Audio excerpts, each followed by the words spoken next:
Hello, I'm Sean Lim from Arirang News Center in Seoul. Here are the top headlines this hour. The Kremlin confirms that North Korea's Kim Jong-un will visit Russia this May to attend an anniversary event to mark Moscow's victory over Nazi Germany in World War II.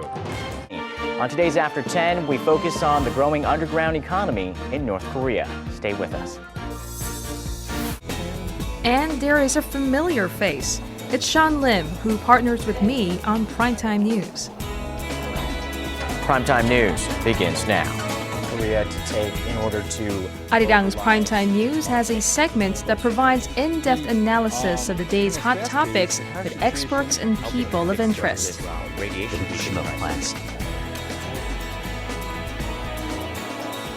So let's just start with what we can see. We have German Chancellor Angela Merkel winning a third term. Christine Lagarde has been running the IMF for years. Janet Yellen has recently been nominated to run the U.S. Federal Reserve Board. And here in Korea, we have a female president, President Park Geun-hye. Why do you think women are holding more substantial positions of power these days? I may say that it's been a long time coming. South Korea is now the only Asian country to have free trade deals with both the EU and the U.S. And completing an FTA with China, along with a separate Northeast Asian pact with Japan and China, would put Korea at the center of a global trading network comprised of the most advanced markets in the world. So we decided to talk to companies taking Korea towards that future. And we started with CBRE, a Los Angeles-based global real estate provider operating here in Korea. These cheese balls made in San Francisco, which sell for about $3 on Fatbag's website, may go down in price if the wholesaler decides to pass on the savings from the FTA. But the bigger and longer-term impact may be that more American products will be sold in shopping districts just like this one. I heard about the primal wound concept. No. The primal wound concept is saying... I would like to know this. The primal wound is when you separate an adoptee from their birth mother, there's a wound that happens. So is the wound from being separated from your birth mother a permanent wound, or can it be overcome? I think it varies from case to case.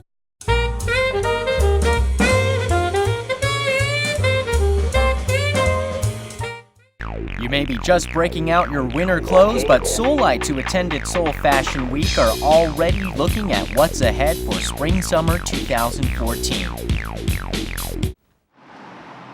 Fresh from the airport, Helen Fang and Ruby Chan are among 2.5 million Chinese tourists expected to visit Korea this year. For China's biggest holiday, Lunar New Year, they'll be joined by 45,000 other Chinese tourists here for a week of relaxation and shopping. That's on their itinerary too, but first, they're waiting to catch a glimpse of K-pop sensation Girls' Generation. We are waiting for Sonyeon's Day. Sonyeon's Day, I love you. 사랑해.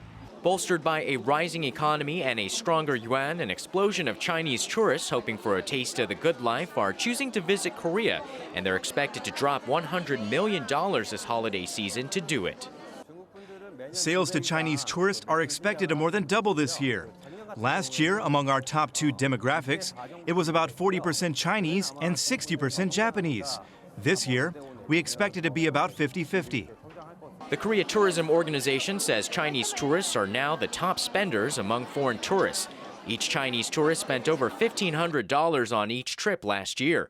Compare that to Americans who dropped close to $1,300 and Japanese who spent a little over $1,000. In fact, it was at this designer last fall when one Chinese tourist reportedly spent $350,000 in one shopping trip. He asked for products from one wall to the other. For Zhao Liju, coming to Korea means getting better quality clothes. The lines, the cuts, the fabric, the style fits much better here in Korea. And her friends say the same goes for Korean cosmetics, which is the top-selling category among Chinese tourists. The makeup quality is so much better here. The trends are much faster as well. On top of that, the price can't be beat. In Hong Kong, the price is more expensive when compared to the price here. And that's why we all buy the cosmetic here rather than buying Korean brands cosmetic in Hong Kong. And though high-end hotels selling artwork to luxury medi-spas offering medical care are targeting well-heeled Chinese visitors, for others like Helen and Ruby, glitz and glam come second to the chance of meeting their favorite stars, even if it means waiting here every day of their one-week vacation. To them, there's no other way to spend the holidays. Sean Lim, Arirang News.